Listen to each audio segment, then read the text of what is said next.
Please do subscribe to Prajabheri News Channel.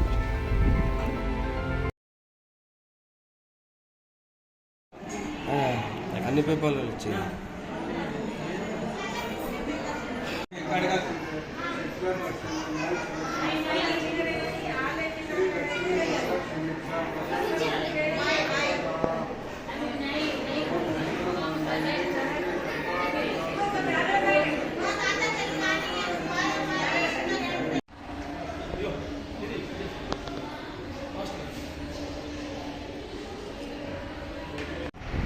Forms ఇవ్వడం జరుగుతుంది.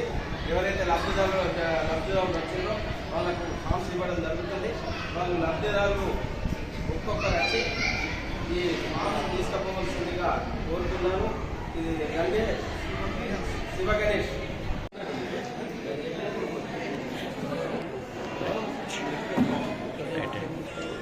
అన్న ఇటు చూడండి అన్న ఒక్కసారి రైట్.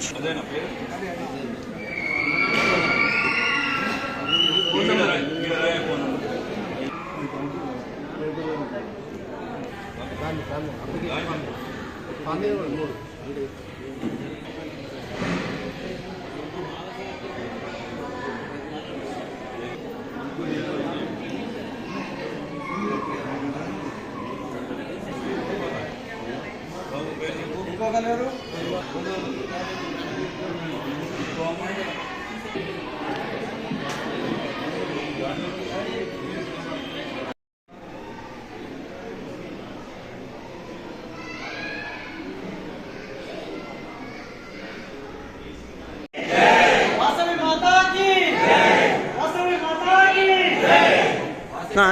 వాసవి మా వాసవి మాతా की जय, वासवी माता की जय, वासवी माता की जय, वासवी माता की जय.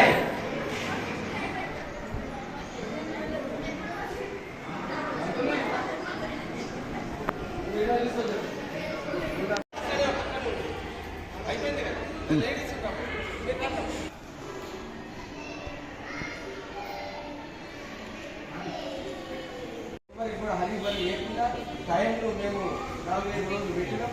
వాళ్ళ ఎన్నో ఉంటారు, ఎక్కడో ఉంటారు, వాళ్ళకు కూడా అందరికి అందుబాటులో ఉండాలనే ఉద్దేశంతో అప్పుడప్పుడు పెట్టి అప్పటికప్పుడు కంప్లీట్ చేయకుండా 5-6 రోజులు 6 రోజులు మేము మొత్తం టైం ఇస్తున్నాం. కాబట్టి మళ్ళీ లబ్ధిదారులు బీద వాళ్ళ కాదా,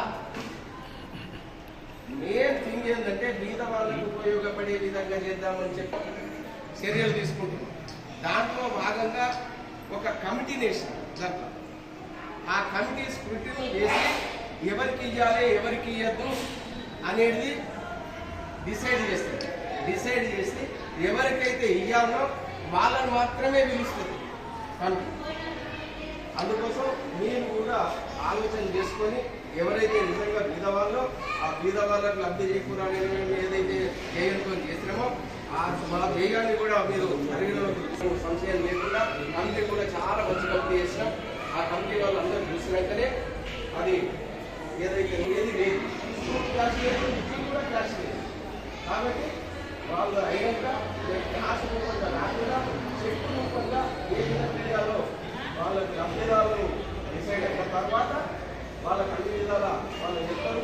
ఈ సంవత్సరం మాత్రము కొంచెమే ఇస్తున్నాం. ఇప్పటికి మాకు ఏమవుతుందా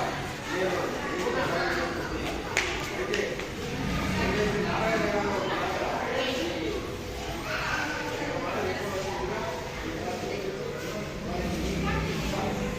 ఎమ్మెల్యే అర్బన్లో ఏదైతే ఎమ్మెల్యే అర్బన్ ఉంటుందో వాళ్ళకు మాత్రమే ఇప్పుడు ఏదైతే లేదు. నువ్వేనా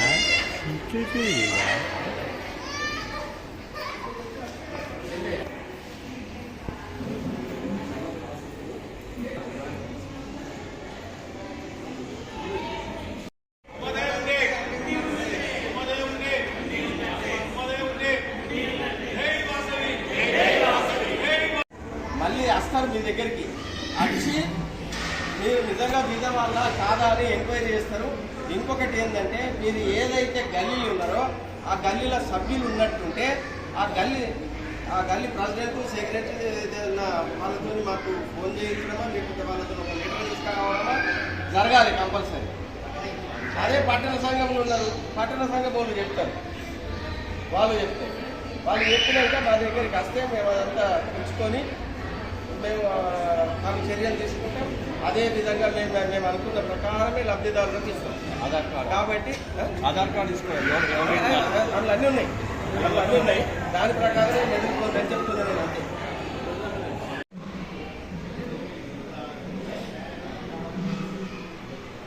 ఇంకొకసారి రైట్. అయితే సర్వసామాన్యం ఏమవుతుందంటే ఎవరైతే మన ఈ ఓసీ క్యాండిడేట్స్ మన కమ్యూనిటీలో ఉంటారో వాళ్ళు టాప్ పర్ఫార్మెన్స్ వచ్చారంటే వాళ్ళకి కింద వాళ్ళైనా వాళ్ళు ఫీజు. సో ఇటు కింది వాళ్ళకి ఏంటంటే టాప్ పర్ఫార్మెన్స్ కింది వాళ్ళు ఉంటారు, వాళ్ళు ర్యాంక్ రాక పోయేవాళ్ళు మిడిల్గా వస్తారు.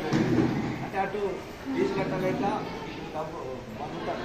అట్లాంటి ర్యాంక్ వాళ్ళకే మనం ప్రొఫెషన్ చేసే పరిస్థితి వస్తుంది. ఎందుకంటే టాప్ ర్యాంకర్స్కి గవర్నమెంట్ ఆల్రెడీ సబ్సిడీ ఉంది. సేమ్ అంటే సేవా సంస్థ దర్శనం చాలా వస్తుంది. వాళ్ళ ఇన్ఫర్మేషన్ కూడా తీసుకున్నాం.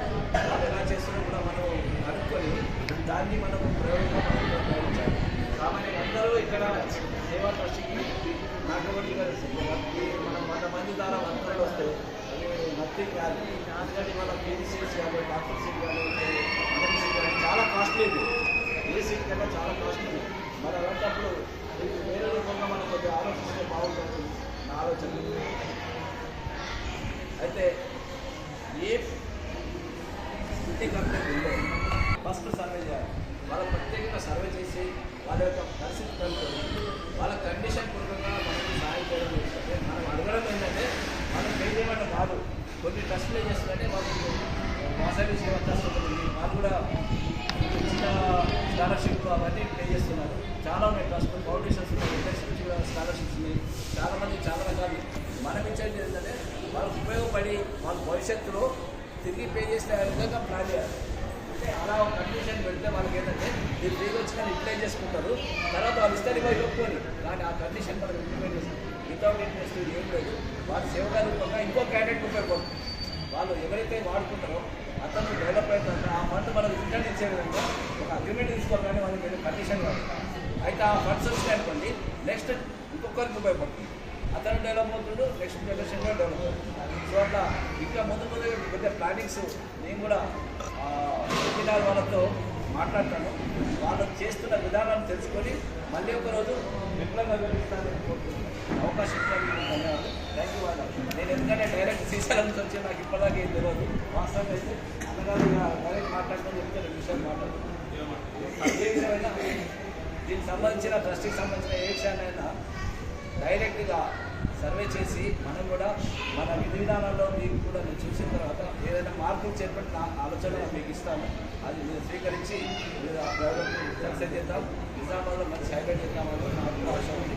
ఈ అవకాశం ఇచ్చిన ఎన్నో ధన్యవాదాలు. Thank you. మనం 25 నుంచి చెప్పి వారం రోజుల ముందు ఒక అనౌన్స్మెంట్ చేయడం జరిగింది. ఏమని? మేము అప్లికేషన్స్ ఈ రోజు ఇస్తాం, ఈ రోజు వరకు ఇస్తాం. 25 నుంచి 28 వరకు ఇస్తాం. 28 నుంచి 31 దాకా స్క్రూటినీ చేస్తాం. అంటే 20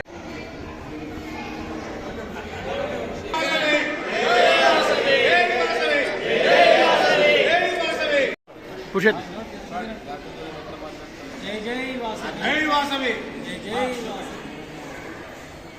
నిజామాబాద్ అర్బన్ ఏరియాలో ఆర్యవైశ్యులు ప్రముఖులందరూ కలిసి శ్రీ వాసవి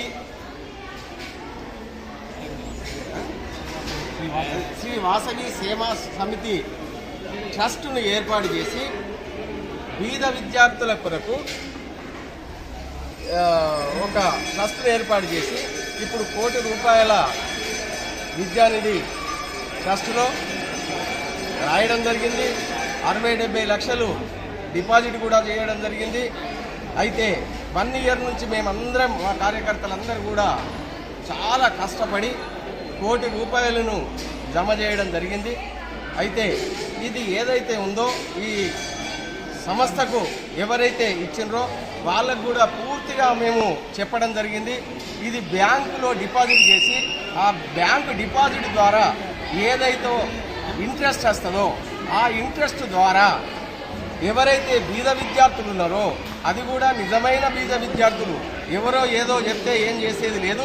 నిజమైన బీద విద్యార్థులను గుర్తించడము, ఆ గుర్తించిన వారికి ఆర్థిక సహాయం, విద్యకు ఆర్థిక సహాయం అందజేయాలనే సదుద్దేశంతో ఈ పట్టణ వాసులు చాలామంది 100 మంది ఇప్పటికి 92 మంది ఈ సంస్థలో ట్రస్ట్ మెంబర్లుగా కావడం జరిగింది. వారు అన్ని విధాలా చేయూతనిస్తున్నారు. ఇంకో 2-3 సంవత్సరాల్లో నా లెక్కతోని నాకు ఇప్పటి వరకు అంచనా ప్రకారము 2-3 కోట్లు ఈజీగా ఈ పట్టణంలోనే మేము అందరం కూడా కలిసి జమ చేసి నిజామాబాదు పట్టణంలో ఎంతమంది అయితే ఉన్నారో వాళ్లకు లబ్ధి చేకూరేలా, చదువుకు లబ్ధి చేకూరేలా వాళ్లకు ఆర్థిక సాయం చేయడానికి మేము ముందుకొస్తున్నాం. దాంట్లో ఏమాత్రం ఇది లేదు. ఇంకొకటి, ఎవరైతే ఈ దాంట్లో డబ్బులు ఇస్తారో ఆ డబ్బులకు ఐటీజీ కింద ఇన్కమ్ ట్యాక్స్ కూడా మాఫు అవుతుంది. కాబట్టి చాలామంది ముందరికి వచ్చి వాళ్ళే మాకు మెంబర్లైన విషయాన్ని మేము ప్రతిసారి కూడా చెప్తున్నాం. నిజంగా కూడా 10-15 మంది అయితే వాళ్ళు నా ఆఫీస్కి వచ్చి రాసిపోయిన వాళ్ళు ఉన్నారు. మేము ఇదే విధానము కొనసాగుతుంది. మేము బీద విద్యార్థులకు ఏదైతే చేస్తున్నామో, ఎవరైతే బీద విద్యార్థులకు సహాయం కోసము, ఆర్థిక సహాయం కోసము వాళ్ళ యొక్క ధనాన్ని ఇచ్చిండ్రో సంస్థకు, వాళ్ళకు ఆ భగవంతుడు తప్పకుండా ఆశీస్సులు మాత్రం ఇస్తాడని చెప్పి మేము ప్రగాఢంగా నమ్ముతున్నాం. ఇంకా కూడా అందరూ కూడా దీనికి డబ్బులు ఇచ్చి బీదవారిని ఆదుకొని వాళ్ళ యొక్క ఆశీస్సులను పొందాలి అని చెప్పి మా యొక్క సంస్థ సభ్యులందరం కూడా ఒకటే మాట మాట్లాడుతున్నాం. కాబట్టి మేము సక్సెస్ఫుల్ అవుతాం, నిజామాబాద్లో ఆర్యవైశ్యము సక్సెస్ఫుల్ అవుతామని చెప్పి ఈ సందర్భంగా మనవి చేసుకుంటూ జై వాసవి మాత.